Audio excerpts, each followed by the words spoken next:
Okay. Yeah, so first off, just kind of wanted to say, um, sorry about having this long hiatus on putting anything on YouTube and just kind of focusing on my own self and my own well-being after losing Squish. And I definitely need to get up a lot of those videos of that adventure, but yeah, just being up here today, I took a kind of a day off and a day breather after Christmas and all that, um, to kind of come up here. The weather will be a little bit more difficult to use the drone. Sorry about all the shakiness too. Um, but it'll be kind of to think about and change my ideas on like what this ecosystem looked like even a couple hundred years ago, just because of the different ways that they were managed.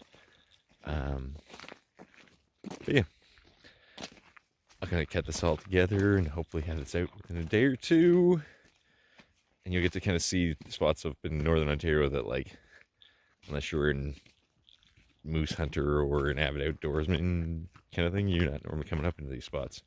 So I want to do more of those videos too, especially after getting the new drone and everything. So yeah, see you soon. Oh, also, so cool up here.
Okay, and then I guess to kind of end this video, I'll put the drone footage in of a couple different cuts and stuff that I had saw.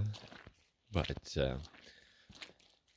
yeah, it's interesting to just kind of think about like all these different areas that would have had like controlled burns in between the rivers and all this kind of stuff, and just alterations to how it is that we think of food and like what it is that we think of these trees.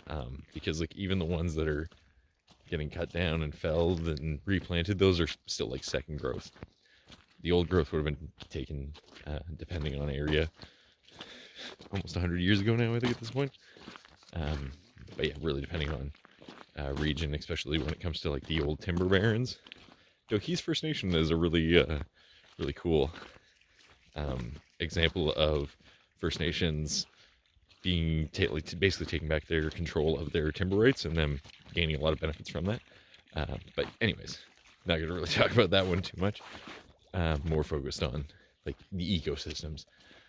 But yeah, because everything would have been different. Everything would have been altered. There's lots of books on this. I really should start tagging some of the books that I read on this.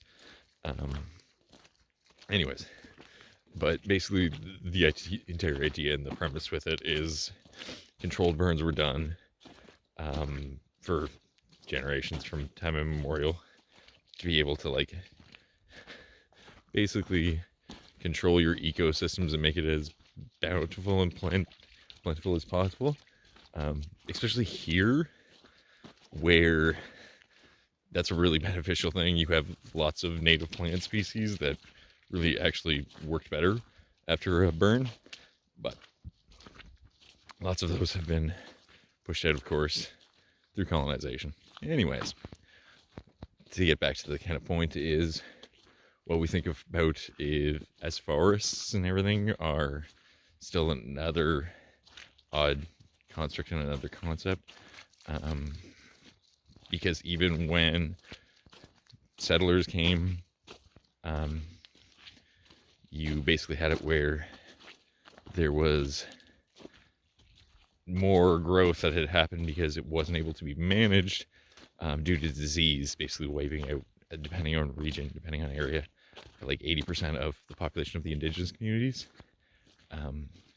which then of course altered how does they manage the land. And it's just a very interesting and thoughtful process on like how it is that we manage and how it is that we alter our environment, because I don't know if we're doing it right.